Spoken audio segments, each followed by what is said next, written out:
All right, so we are here this morning to talk about blockchain and privacy. So blockchain and distributed ledger technologies, or DLTs, as those intimately familiar with them call them, are probably one of the most exciting technologies to emerge in our generation.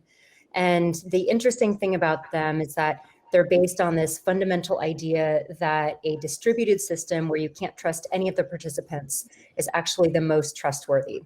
And the other interesting thing about blockchain and DLTs is that they really do draw an audience across a wide spectrum of participants, everyone from regulators globally, large enterprises that are looking at blockchain applications, all the way down to individuals who see it as a way of being able to subvert the traditional financial system. So lots of promise for lots of different types of people. Blockchains also have a bunch of different features, which this brilliant panel will cover today, one of which is its immutability, meaning that any data on chain will stay there forever. And yet we also have a bunch of new technologies and applications that a bunch of different groups are devising to protect privacy on chain despite this immutability. So I am with three fantastic people here today to talk about what they're seeing across the blockchain and DLT landscape, specifically when it comes to privacy and data protection. And if anyone wasn't able to catch the fireside chat this morning with Ellen Woods, was really interesting, just going through the difference between privacy and data protection. So it'll be interesting to dig into both of those applications as we get going this morning. So we'll touch on all the fun stuff. We'll talk about NFTs. We'll talk about central bank digital currencies. We'll tackle Q&A as much as we can. So feel free to add those into the chat. And let me introduce you to our panelists. So first up, we have Gilbert Hill. Gilbert is a privacy technologist and entrepreneur. He founded one of the first software products for cookie compliance, which was ultimately sold to OneTrust. Congrats, Gilbert. And more recently, a blockchain startup that builds tools for people to exercise their data rights. He also advises a number of different crypto projects on privacy, and he is a tutor on data ethics at the Institute of Digital Marketing. Welcome, Gilbert. Great to be here. Thanks for having me. Ash Costello is also joining us, I believe from the UK. Is that right, Ash? Dublin today, actually. Dublin, nice. Ash is a lawyer and author, and Ash was formerly the global head of MUFG Investment Services, and now is advising on privacy, in particular, some of the privacy requirements of blockchain. So very excited to have her available to pick her brain this morning. She joined the Baseline Protocol as their privacy advisor in 2020, and she writes the books in the What's Hot in Blockchain and Crypto series. She also has a book forthcoming on GDPR, so we'll look forward to seeing that one, and we'll ask you to share the title on that one too, Ash. She's built a risk assessment tool for privacy in blockchain technology, so would love to hear more about that. She's also a member of the expert panel of the European Blockchain Observatory and Forum. Thank you, Ash, for joining us. And last but certainly not least is Deborah Barber, who is our the privacy strategist, rather, at Hedera Hashgraph and CEO of privacy tech advisory firm Principled LLC. And Debra is a very experienced global privacy and security advisor, investor, privacy tech enthusiast. She has more than 16 years of experience across privacy and security leadership for a number of really wonderful companies, including AWS, Big ID, Visa, and IBM. And she also serves on advisory boards for the Rise of Privacy Tech. Super fortunate to have her, DID, Privacy Request, Verifiably, and Clocker. So welcome, Debra. Thank you. Great to be here. And last, I'll just provide a super quick introduction of myself, what it is that I'm actually doing here, and then we can get into it. So my name is Adrienne Allen. I head up the security governance, risk, and compliance team, as well as privacy at Coinbase, a cryptocurrency exchange globally. I also work with a bunch of different industry and academic partnerships on emerging standards for cryptocurrency and fintech ecosystems. And I'm also a privacy advisor to BreachRx as of 2020. And before Coinbase, similar to Debra, I spent quite a few years advising clients across the public and private sector. I focus specifically on security risk management, the NIST cybersecurity framework, and other sort of sector-wide cyber risk and privacy standards and incident response planning. So happy to be with you all this morning. All right, so let's get into it. The first, I guess, topic in general that we'll start covering today, just to bring things down to first principles, is what is actually personal data on blockchains, or DLT. So Ash, I'd like to start with you here. I think before we dive into the question of the panel, whether privacy is possible, what the challenges are, et cetera, would love to break that down a bit more. Can you walk us through what personal data even tends to exist on a blockchain? Is this name and address? Is it metadata? Would love your take on that. Absolutely. So personal data can be anything on a blockchain. What we know is personal data obviously is there. There's three, before I mention even what personal data is, I'll say there's three touch points where personal data hits a blockchain or a DLT, and that is the on-ramp, the off-ramp, and if you like, the transaction itself. So the on-ramp is where, you and I'm going to use the Bitcoin blockchain as an example, where, I decide to buy Bitcoin, the Bitcoin is a blockchain, on the on-ramp, I find a way to buy the Bitcoin blockchain, and then the off-ramp is, for example, Adrienne, where you sell me your blockchain. So there's, people on either end of the blockchain, and it's just a transaction in that regard, like any other. So those are your three touch points, on, off, and in between. And so you can have then any kind of data in between in the transaction. Obviously, if it's medical data, if you and I are selling stuff between Walmart and Coca-Cola, for example, that transaction data can contain the guts of whatever it is. Maybe it's a doctor's practice sending stuff to a pharmaceutical company or to a hospital. That'll be sensitive personal data. And then you have, on the on-ramp and the off-ramp, you have everything to do with me and everything to do with you, for example. So it'll be my name, potentially, if I'm stupid enough to use my name. It'll be, a unique identifier. It'll be a public key, but it will also have my IP address. It will have a lot of, kind of technical personal data, which in itself may not be personal data, but if you think of what I call the jigsaw aspect of GDPR and other personal data, if you have separate bits of data that together can make up something that identifies a person, you have that personal data. And finally, again, using the Bitcoin blockchain as an exchange, you have behavioral analysis.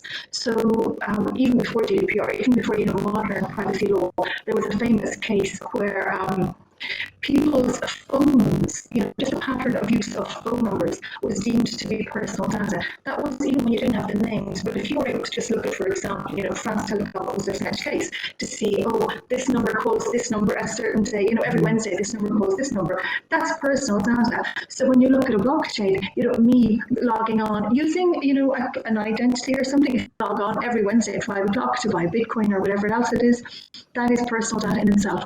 The behavioral analysis that blockchain and DLTs can enable. So that's step one. Thank you.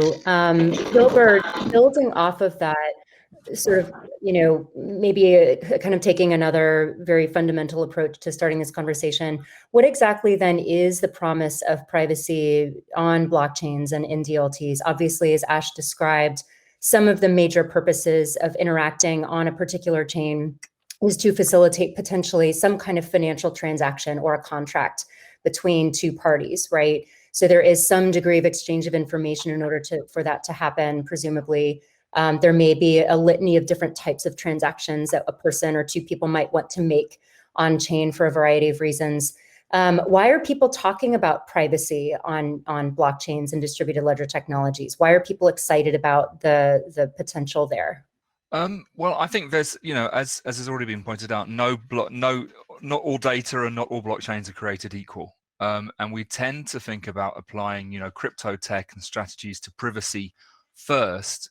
And actually, for me personally, it was applying, blockchain to, privacy problems that provided the first real life use cases for blockchain that I could relate to, because a lot of them previously have been very large around, supply chain management or sourcing, precious stones and things like that. An example being, which related to myself as a privacy technologist was, you've got a situation where people's data rights need to be protected by the companies which hold data. So, controllers, processors, and so on. And currently, a challenge is that a data controller is effectively marking their own homework by keeping a record of the number of requests received and which of those were satisfactorily resolved. And similarly, the regulator's only control on this is sort of through the rear view mirror. It's to monitor the volume of complaints from the public about a certain, about that company or what they're doing. And all of this is kind of managed by emails and centralized databases with all that attendant risk of breach. So using a blockchain to treat requests as microtransactions and storing not personal data, but these requests and responses themselves, can provide a tally stick or that kind of inviolable central statement of record that you were talking about. And I think things like that, real life cases, provide an insight into the state of health around data governance and about how, for example, such requests are handled. And also, increasingly in the future, they can be interrogated by third parties like regulators and auditors as they sort of come up to speed. Because that's the thing, the regulators, we've got a multi-speed economy, and that applies to technology as well. But regulators are moving at a different pace to consumer tech. And from a user's side, things like sending proof of ID attached to emails can be replaced by tokenized ID proofs. I know that's something that's been talked about in a fireside chat. And this repatriated data can then be kept safe in a crypto secured wallet. So basically all this tech exists, and it's been road tested already in the DeFi and the trading space. So if applied here correctly, there's no way that privacy and blockchain can be blended without the user needing to be aware of exactly what's going on under the hood, like the best tech. I think less often talked about is the fact that privacy can also help crypto, not just the other way around. So ironically, some of the most widely used Web3 tech, like the MetaMask wallet, with a lovely sort of Fox branding, it picks up loads of personally identifiable data and it puts it out there. So, Web3 tech is still very much a work in progress. But as someone who's been active in this Web3 space and, advises both conventional businesses and crypto projects, I found most of the crypto people, particularly techies, have the same kind of, a set of beliefs around personal data that we do in privacy tech. And they're really receptive to approaches such as privacy by design and putting this into practice, often because they're bootstrapped and they've got small teams with no legacy tech. So there's it's very early days, but the potential application for this mindset as well as widgets is huge. Yeah, Gilbert, you touch on something that I think corresponds to one of the latest comments in the chat as well, which is basically that in order to facilitate these transactions or these exchanges of value or contracts or whatever the vehicle is that you need to be able to validate your identity. And and people want to provide information to validate that identity to varying degrees. And obviously then whatever you provide is then irrevocably linked to that transaction history, whether it's on-chain or held off-chain, with pointers back to the transaction records themselves. And so I think I'm also very interested in seeing over time, how can we continue to minimize some of the metadata on-chain while still providing that valid identity verification function, which is so critical for facilitating operations like know your customer and anti-money laundering on the financial services side. So I think watching the identity space and sort of the applications for identity on blockchain are certainly one of the things that I think Web3 holds the most promise about. And to your point, I think we still have a long way to go before we get there. Debra, would love to kind of kick it to you at this point. I'd love your thoughts on any of the promise of some of these technologies that we haven't touched on. But then I would also love to pivot and start talking about data protection and what are the actual challenges that these technologies then have in meeting the global data protection requirements. Sure. So with distributed ledger technologies, they're like blockchain, some of the challenges have been like was already discussed, the immutability of the data on chain. Other challenges, so you mean challenges generally that blockchain was intended to fix, or are you asking challenges with blockchain potentially? Challenges with blockchain potentially in the effort to comply with global data protection regulations. Great. So yeah, so some data, a lot of the people coming to build on distributed ledger technology, they really like it for the ability to, to know what is, to gain certainty and to know at all times, what the state of computers are, right? in a transaction, who is actually, debited and who is credited money, right? And some of the challenges are that, you know who the identity is on the other hand, right? So you've got, your customer requirements in order to be compliant in the United States and as well as, in other countries. You really do want to know those identities to have more trust in the system. And so there are a lot of people who are either crypto anarchists and don't want anyone in charge, or and they want crypto to kind of replace any sort of governance or government. And then there are others who are more, kind of have more of a capitalistic or a libertarian approach, where they actually feel like, you need a little bit of balance. You want to have trust in the system. You want to have it decentralized, right? But it doesn't have to be like maximally decentralized so that nobody is in control at all, right? So it's one of the challenges is getting that balance right. And there are different cultural aspects or groups of people who feel that crypto brings different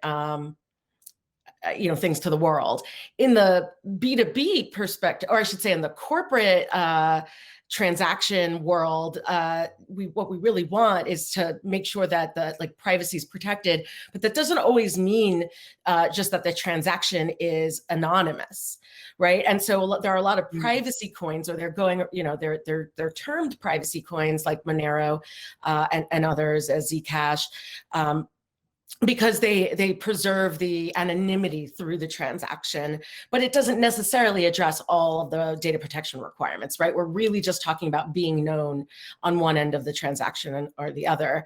And so, when people talk about privacy and blockchain, I think it's important to unpack what do they mean. Are they talking about anonymity, or are they talking about meeting data protection requirements? So first of all, I think that's number one. We need to get that down. Then there's the aspects of on chain. Is data there forever? Well, with blockchains, that is the case. Whatever you put on chain, it is there forever. And so that would make it really tough to be able to delete data, or to be able to respect someone's right to revoke their consent to that data being used and then take it off chain. One of the things at Hedera Hashgraph is that we have built a competitor to a blockchain. It's actually not blockchain, and we've built the technology differently, and it's based on just a completely different set of math proofs that basically that's based on Hashgraph, which is a patented consensus algorithm, which enables nodes in a network to come to consensus on the validity and ordering of events with high throughput, 100% finality, and without sacrificing security. And by the nature of that technology and how it's built, and we've got these an AppNet that's separate from the mirror nodes, and I'm not going to get too technical, but because of that, there is some mutability that is possible. And also, unlike a blockchain, it's up to the architects what they want on-chain or off-chain. So what we really see is that DLT technology can be the building blocks of privacy architecture for Web 3.0.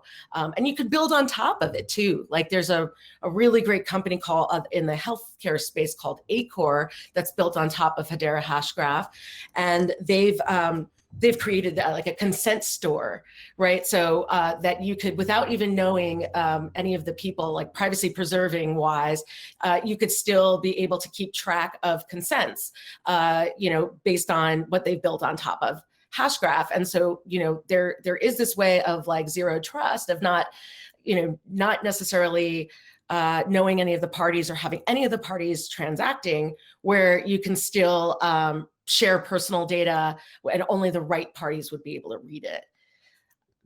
So it didn't go down every single like mapping to GDPR in this conversation, but like those are just some of the things that, come to mind when talking about data protection.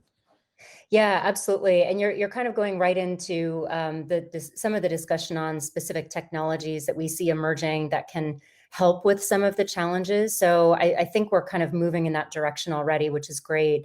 I think Hedera Hashgraph, certainly, you kind of mentioned that it's doing things a bit differently from blockchain insofar as it has this kind of potential for some degree of mutability, which will make some of the data protection requirements a bit easier to address from like a compliance standpoint. Correct. Definitely want to circle back on a couple of the other things that you mentioned, but before we go deep into header hash graph, Gilbert, maybe I'd like to kick it over to you at this point, since we're moving into this technology phase.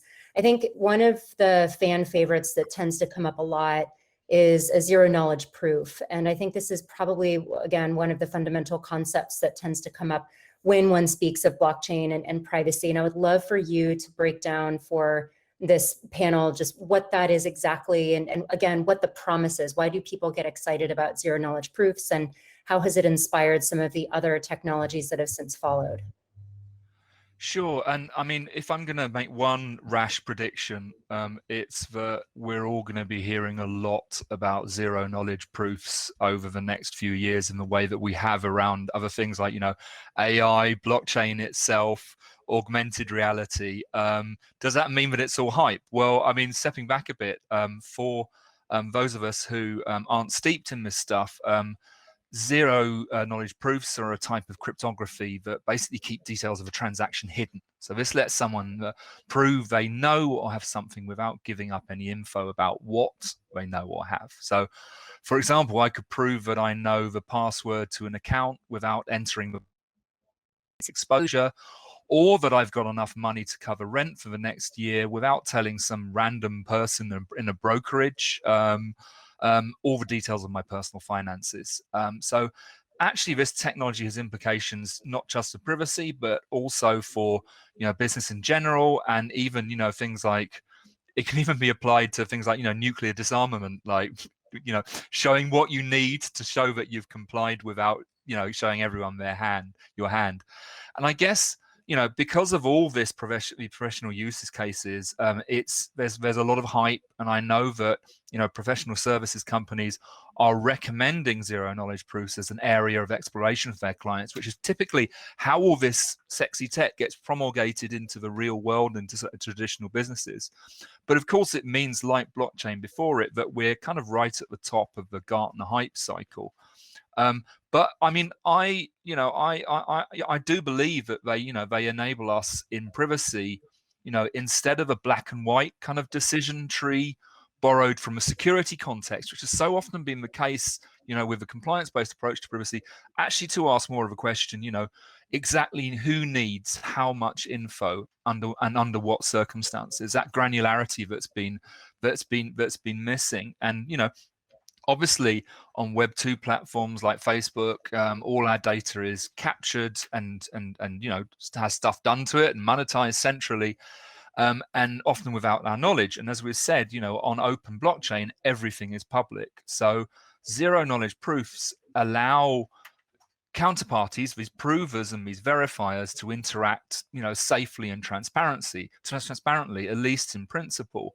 And as has been, you know, as Deborah mentioned, the first practical application of this was with privacy coins, you know, led by Monero and Dash.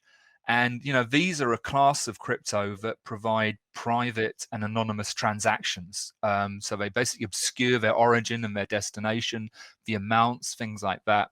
And, you know, Monero in particular, you know, and I find with all of this, it's really interesting to look into the sort of kind of history and philosophy of science behind this tech, because lots of this tech was driven by belief and then picked up and applied to a commercial case, and then it sort of turns into Frankenstein's monster. And, you know, Monero in particular was launched as a, you know, open source project to address, you know, what its founders saw as the big critical flaw in, like, you know, currencies like Bitcoin, that it's highly traceable, you know, and the belief that, you know, privacy and anonymity are the most important aspects of, like, electronic cash.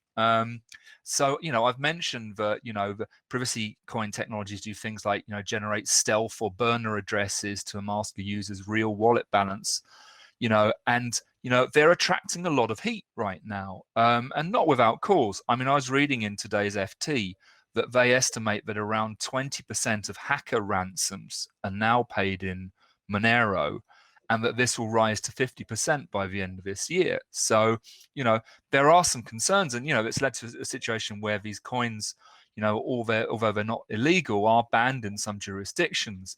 But I don't think that they should be dismissed from, you know, giving us here insight into privacy tech. And it's interesting to see, you know, how some of these tech and tactics have bled into the mainstream tech space. You know, Apple's recent iOS 15 update made a big feature of, you know, new email privacy That's right. considerations, which focused on burner email addresses, you know, and all of which have kind of been socialized in the crypto space, but it's starting to get exposed on a much bigger platform now. Hence both the hype and the concern in certain areas.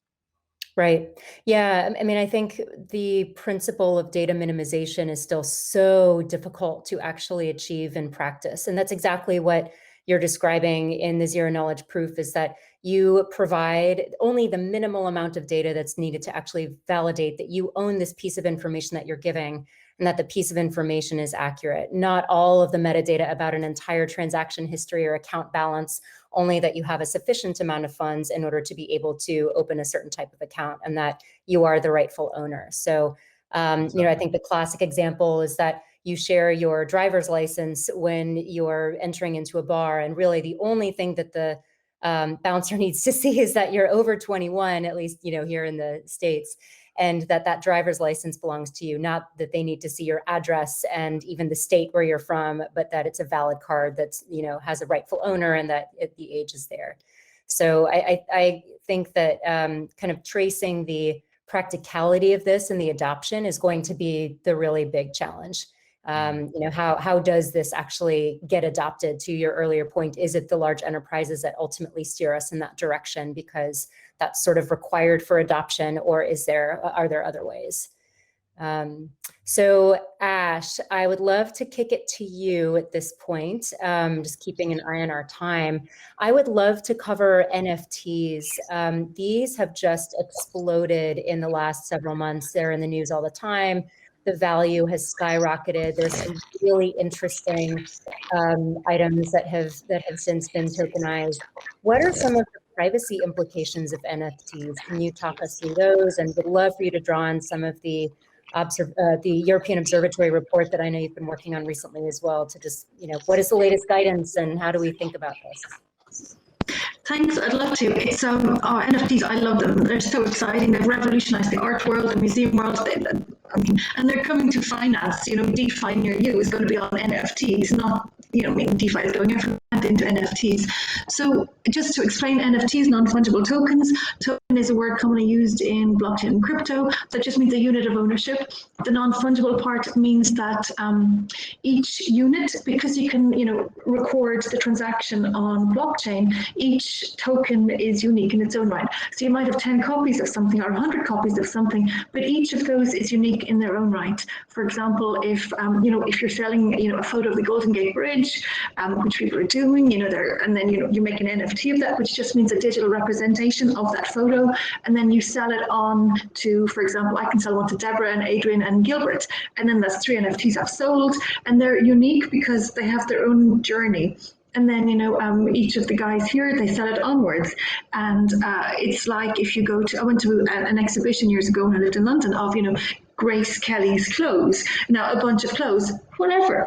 But, you know, the fact that they were owned by Grace Kelly means that these are museum-worthy pieces. So that's kind of where a lot of NFTs get their value. It's not, for example, a photo of, you know, the Golden Gate Bridge. It's who owns the photo of the Golden Gate Bridge. So each of these photos, some of them will be more valuable than others based on their history. So, you know, sometimes the entity itself, you know, is valuable. You know, if you want to pay a couple of million to name a plane, you know, so that's what NFTs are. So how do they work? They have what's called a smart contract embedded into them. So it's, for the lawyers listening, it's not actually a contract, it's just executable code. So it means that when something happens, a series of automatic transactions follow. So for example, in this, it's often used to record intellectual property. So if I'm a painter and I sell my paintings, I can sort of you can actually keep part of your IP. You can, you know, you divide up your IP, which is new in this world as well.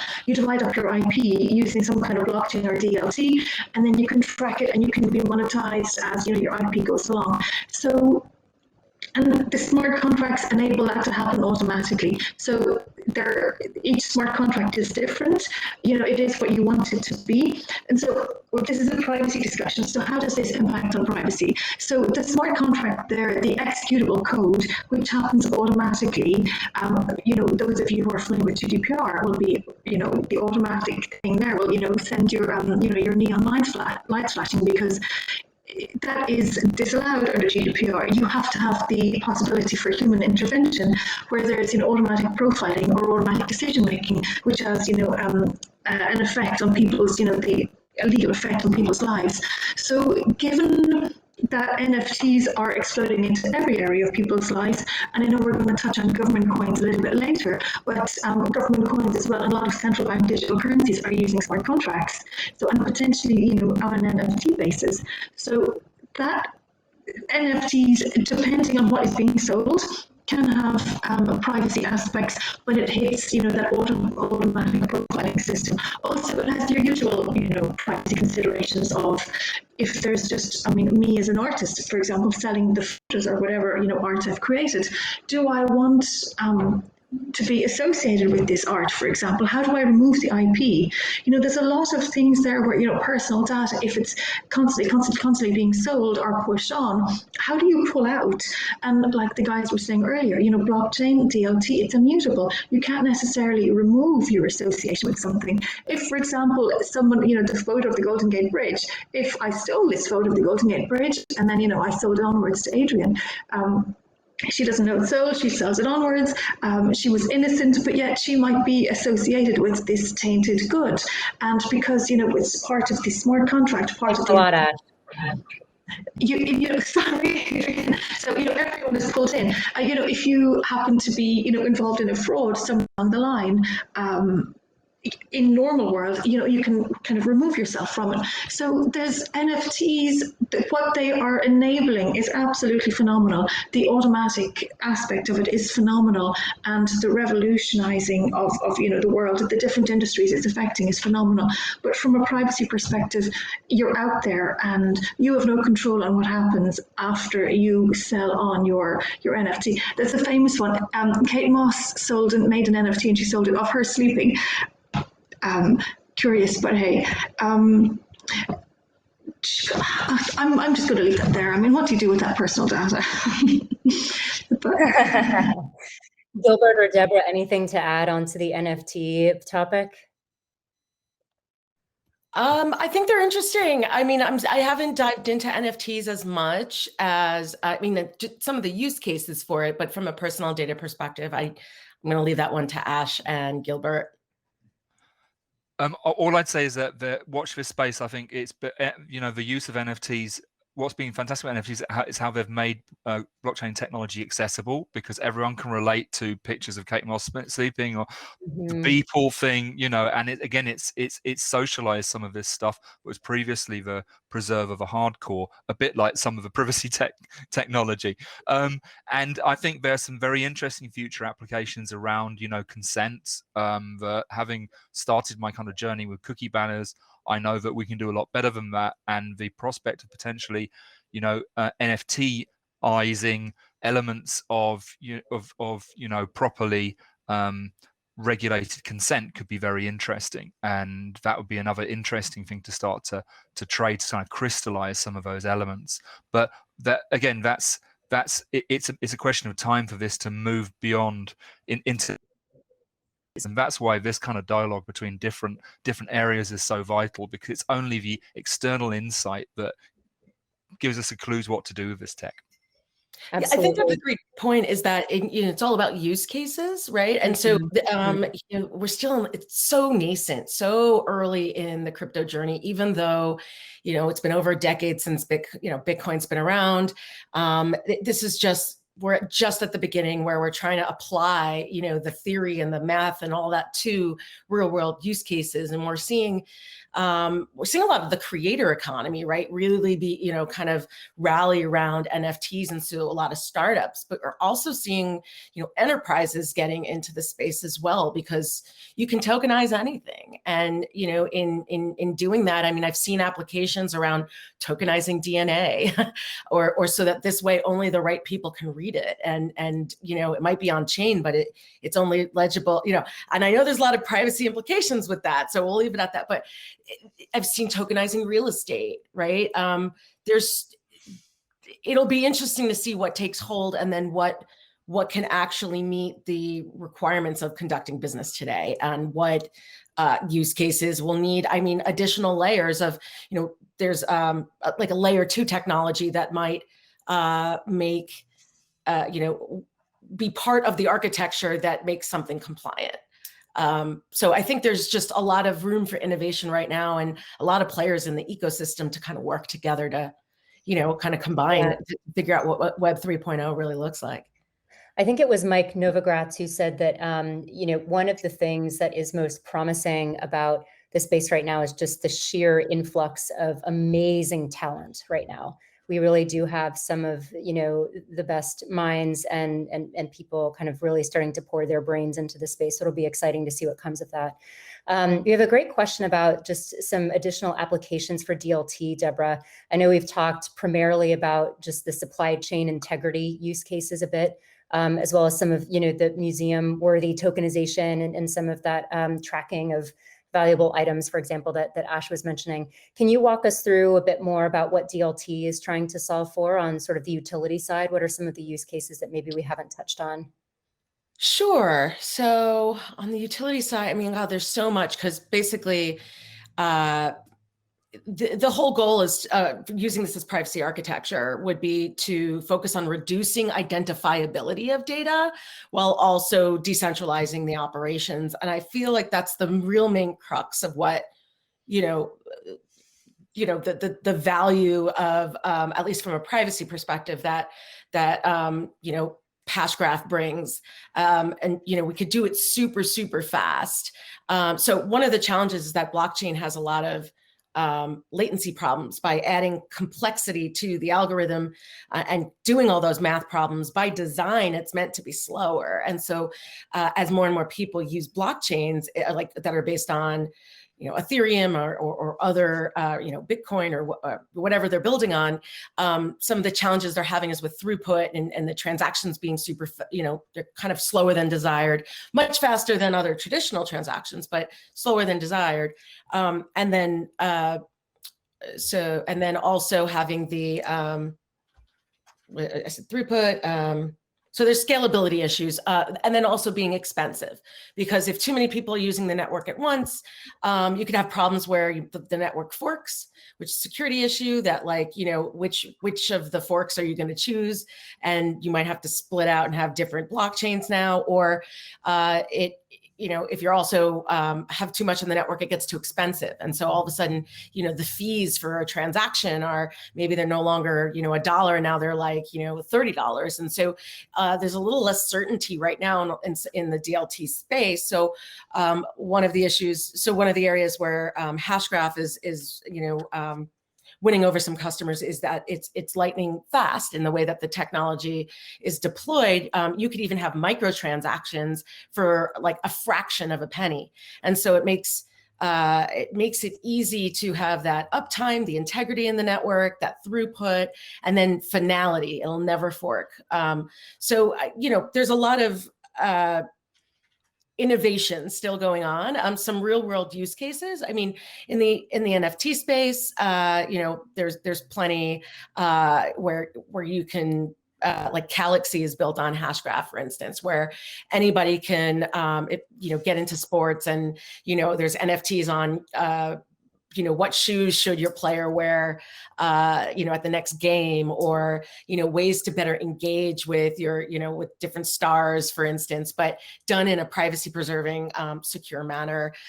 So there's that at the very like B2C, dealing with individuals on a B2C level, but there's a lot in the B2B space, everything from, maybe working as the public ledger to central banks and digital currencies, to potentially, validating that somebody has, asked for data to be to be revoked, or, you know, a consent store, like I mentioned before. I mean, there's so many use cases. Forgive me for cutting you off right there, but you said central bank, and we have about 2 minutes left. Oh, goodness. So I think what I would love to do is actually continue on that last note and maybe do kind of one last comment from everyone before we wrap. So in speaking about central bank digital currencies and some of the kind of general applications that you're starting to go down the road with, it is absolutely a topic that got everyone on this panel pretty excited in the prep session. I think this is definitely something that a bunch of communities are keeping their eyes on. What is the use case we're trying to solve for? And maybe we'll ask this question of each of the panelists before we wrap. In your mind, what is the most compelling use case that they're trying to solve for, or do you wholly disagree? And what is the thing that you would recommend that the privacy community do as CBDCs are being explored to ensure that we don't get this completely wrong? Or I should say, to minimize the risks, given that it's not like, you know, all of the governments of the world are going to be easy to manage. Shall I jump in quickly on Gilbert, that? go for it. Yeah, I mean, obviously, there's as I mentioned, there's, you know, the argument used by central banks like the ECB for CBDCs, for them, you know, replacing the current crop of stable coins and other crypto instruments, Right. is that, you know, they're largely used for criminal activities, and they're like basically on the same level as cannabis factories. And their argument, the ECB in particular, is that they can protect individual privacy better because they're not private companies. They don't have a commercial interest in monetizing data. But as privacy professionals, we know from experience that some of the largest risk vectors come from the public sphere, you know, and the rule of unintended consequences with data applies to central banks and regulators as much as anywhere else. So I worry that without our input, of course, as privacy professionals, there's a risk of strangling current innovation with a centralized model with the goal of simply replacing cash. Whereas in this conversation, we've tried to show that there's so much more that you can do. So that's my hope. Thank you so much. Ash, do you want to take it from there? On the coins that was actually just released a few weeks ago. One of the things, to answer the first part of your question, Adrienne, what they mentioned there was, which I found really exciting about government coins and CBDCs, is that it allows for collaborative finance. It's not just decentralizing finance. Well, see, government coins are not going to be centralized, but it does still allow for centralized finance and trust between individuals. In the second book, we spoke to people in Africa who are already doing this. You know, they're lending between individuals. It's like Venmo or Revolut, but on blockchain, on DLT technology. So you have to trust the technology, first of all, so you can trust each other. You know, we can kind of, in a way, do background checks on each other because, you know, it's there. That's one of the risks from a privacy risk. Everyone's kind of credit history is, if we're all using government coins, or, you know, we're all going to kind of have our credit history fully available, which is not good, but it's also good in a way to allow trust. So, you know, there's a stupid situation in the UK and in some countries where, you know, you can afford rent, but the bank still won't give you a mortgage, even though your rent is still a mortgage. So what do? You say, well, I've got this, you know, 1,500 quid of rent. My mortgage is 500. The bank won't give it to me. So I go to, you know, Gilbert and say, I've got 10 years, you know, history of rent. So it allows that government coins and central banks and, you know, digital currencies allows that trust between individuals and using zero knowledge proofs. From a privacy perspective, you know, everyone's thinking, you know, again, the neon lights going off, you know, zero privacy, not just of, you know, identity and behavior, but of finance. So digital identities are going to have to be, you know, key here about, you know, allowing trust while preserving privacy. Thanks. Deborah, I know we're a little over time already, but I'll give you any final words on central banks and just maybe a call to action for privacy professionals before we wrap. Yeah, well, I'll start with the call to action that, I mean, this is a really exciting space in blockchain, the, you know, blockchain hash graph, you know, tangled DLT space, right? There's a lot going on, and I just encourage you to dive in and just, you know, start on Reddit or whatnot, read books, read Ash's books, because this is the future, right? This is what will underlie the Web 3.0. And this is, if you want to understand privacy and where everything's going when it comes to the underlying architecture for Web 3.0, you know, and advisor clients and such, or for your own startups and build on top of it, then, you know, I really urge you to get involved sooner rather than later. There's explosive innovation going on right now. With CBDCs, I would say that, they're really looking for, high trust, transparency, and decentralization, specifically for the reason that, you want other governments to be able to transact with one another in addition to transacting with their own citizens. So you're going to always have some level of distrust in the system. And, DLT is really solving for how do you transact when you don't trust other parties and there is no trust. And in the end, through these math proofs, through this technology, you are actually getting a lot more security, more verifiability. So I think there's a huge opportunities for privacy and security assurance where we don't have that even today. And so this will just, I think if we don't, what we're trying to do is make sure that from the tokenomics of it, that we don't have wild fluctuations in currency, which is happening still right now in the the cryptocurrency space, but CBDCs need to figure out how they can have digital currency so that they could get more people in the system, when I say the system, I mean the unbanked, underbanked, getting more people to be able to use money in ways that benefit the people, but with high fidelity. So, I really do think blockchain and, Hashgraph and, DLT is the future. It's really exciting. This is certainly a great note to end on as a teaser for potentially part 2 down the road, and we can get further into some of the CBDC implications and all of that. I think the implications for the underbanked are quite profound. So I'd love to dive into that further. Thank you, everyone. This was great to chat with you. Thanks, everyone else, for joining us. We'll see you at the rest of the summit. Thank you, Adrienne, for moderating. Thanks, Adrienne.